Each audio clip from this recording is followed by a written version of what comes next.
These 5 recipes look like mistakes. Burnt sugar that you're not supposed to stir. A cake you drown in syrup on purpose.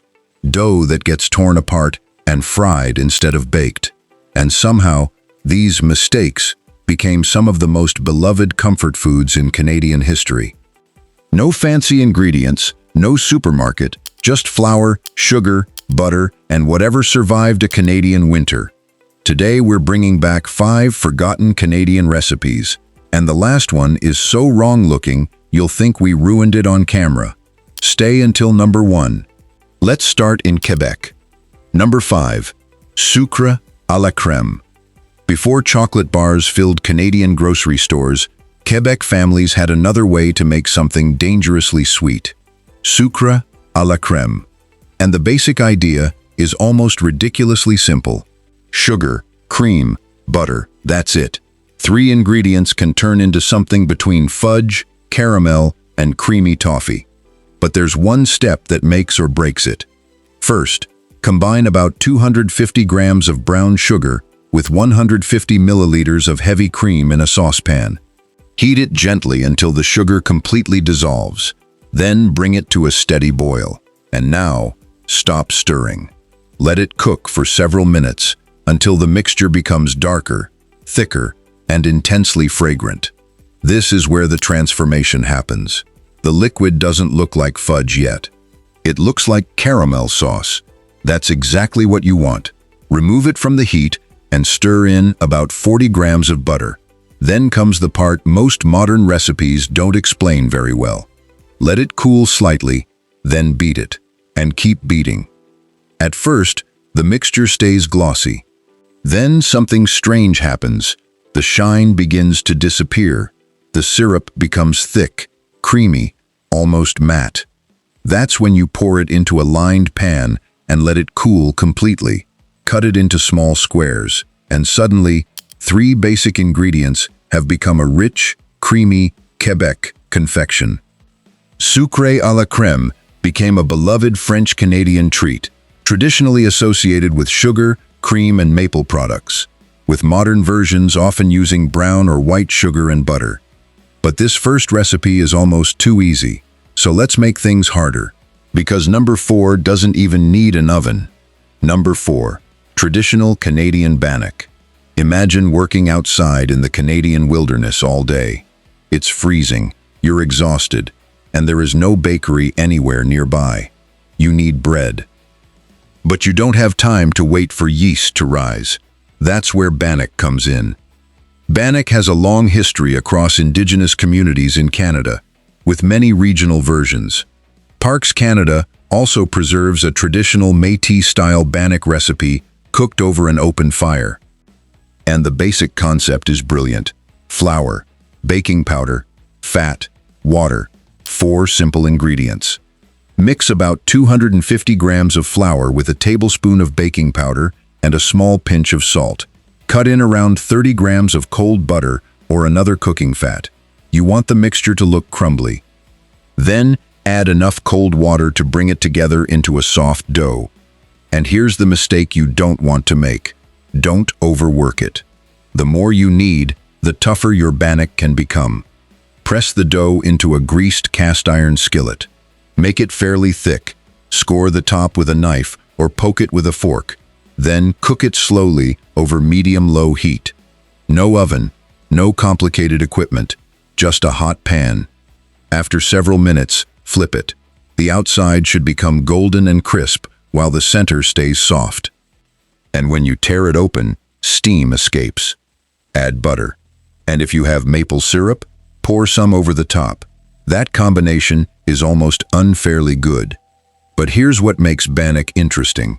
It wasn't just one recipe. It evolved into many different Canadian versions depending on the ingredients, region, and community making it. That's the whole philosophy in one bite. Not luxury, ingenuity. But the next recipe takes that idea even further, because this time, we're going somewhere where wasting food wasn't an option. Number 3. Newfoundland Teutons. If you have never heard of Teutons, remember the name, because this might be one of the simplest Canadian foods you've never tried. Teutons come from Newfoundland and Labrador. They're essentially pieces of bread dough fried in a pan. That's the basic idea. But historically, when food was precious, even leftover dough could become something worth looking forward to. Take a simple bread dough made from flour, water, salt, and yeast. Let it rise. Then, instead of putting all of it into the oven, tear off pieces, flatten them, and fry them in a pan. Traditionally, Teutons can be cooked in rendered pork fat, giving them a crisp, savory exterior and a soft, chewy center. And this is where they become dangerous. Because once they're golden brown, you can eat them with butter, molasses, or other simple toppings. The outside becomes crisp, the inside stays warm and soft, and suddenly something that looks like leftover bread dough becomes breakfast. This is exactly the kind of recipe that makes old-fashioned cooking fascinating. Nothing complicated happened. Nobody invented a 10-step technique. They simply looked at what they had and found another way to use it. We're halfway there, but recipe number 1 is the one people can't stop talking about. Because the first time you make it, you will think you completely ruined it. 2 more recipes to go. Number 2, Quebec split pea soup. Before refrigerators and supermarkets, a pantry ingredient had to do more than taste good. It had to survive. Split peas were perfect. They could be dried, stored for long periods, and turned into an incredibly filling meal with very little. That made split pea soup a natural part of traditional Quebec cooking, and the basic version can be surprisingly simple. Split peas, water, onion, a little salt, and, if available, ham or another piece of pork. Start with about 250 grams of dried split peas. Rinse them well. Put them into a large pot with water, a chopped onion, and your seasoning. If you have a piece of ham or smoked pork, add it. Then let everything simmer slowly. And this is where the magic happens. The peas break down, the liquid thickens, the starch turns the soup creamy. Without adding cream, without using a blender, without needing anything fancy. After enough time, the soup becomes thick, hearty, and deeply savory. And that's the genius of old pantry cooking. Modern recipes often create creaminess by adding cream. Old recipes often created it by understanding the ingredient itself. The peas become the cream. The starch becomes the thickener, and a few cheap ingredients become an entire meal. But there is one final recipe, and this one became famous because of a completely different kind of desperation. It was created during one of the hardest economic periods in Canadian history. And when you first make it, you will probably think you've ruined it. Number 1, Pudding chômeur. The name literally means unemployed man's pudding, and the story behind it begins in Quebec during the Great Depression. Families had little money, expensive ingredients were out, cheap pantry staples were in. So, a simple cake batter was combined with an inexpensive syrup, and then something happened during baking that looks completely wrong. This is the recipe I want you to remember, because the technique is almost backwards. Start with a simple batter made from flour, butter, sugar, milk, and baking powder. Mix it until you have a thick cake batter. Spread it into a baking dish. So far, everything looks normal. Now comes the strange part. Take brown sugar and hot water, or, in later versions, maple syrup and a liquid such as cream or water. Heat the mixture until it becomes a hot syrup. Then pour that syrup directly over the raw cake batter. Do not mix it. Seriously, leave it alone. At this point, it looks like a disaster. You've just drowned your cake. The entire surface is covered in liquid. It looks nothing like a normal cake going into the oven. And this is where you have to trust the recipe. Put the dish into a hot oven.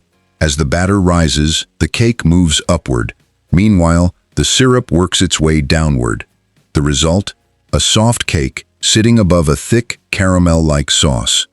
That's why pudding chômeur is often described as a self-saucing pudding. The sauce isn't poured over the finished cake. The cake actually creates its own sauce during baking. And that is what makes this recipe so fascinating. It wasn't designed to impress anyone. It was designed to make something sweet from inexpensive ingredients during difficult times. The original versions were extremely simple, often built around flour, water, brown sugar, and other cheap staples. Maple syrup became a prominent variation later. But watch what happens when you finally cut into it. The top looks like a simple golden cake. Then your spoon reaches the bottom, and there it is. Warm, dark syrup, thick, sticky, caramel-like. The cake soaks it up from underneath while staying soft on top. And suddenly, that strange-looking pan of batter and syrup doesn't look like a mistake anymore. It looks like dessert. A dessert born from scarcity. A dessert that survived long after the circumstances that created it disappeared. And maybe that's the real secret behind these forgotten Canadian recipes. They weren't designed around having everything. They were designed around making something extraordinary from what was left. 3 ingredients could become fudge. 4 could become bread. Leftover dough could become breakfast. A handful of dried peas could become dinner. And a cake, completely drowned in syrup, could become one of Quebec's most enduring comfort foods. But there's something almost nobody tells you about pudding chômeur. The first time you pour that syrup over the batter, you will still think you've made a mistake. And that's exactly when the oven door closes.